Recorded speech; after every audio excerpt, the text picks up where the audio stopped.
अस्सलाम वालेकुम व्यूअर। आज आपको मैं 20 सोल की OLT जीपोन 4 पोर्ट अनबॉक्सिंग करवाऊंगा। तो चेक करें कि बड़ी ज़बरदस्त है।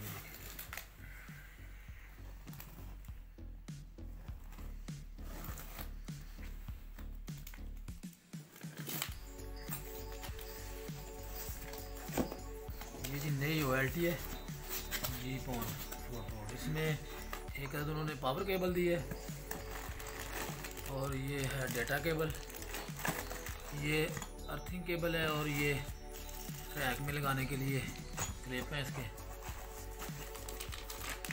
ये हमारी OLT आ गई, इसको हम करते हैं। ये देखें माशाल्लाह बड़ी ज़बरदस्त है जी। ये देखें, ये देखें,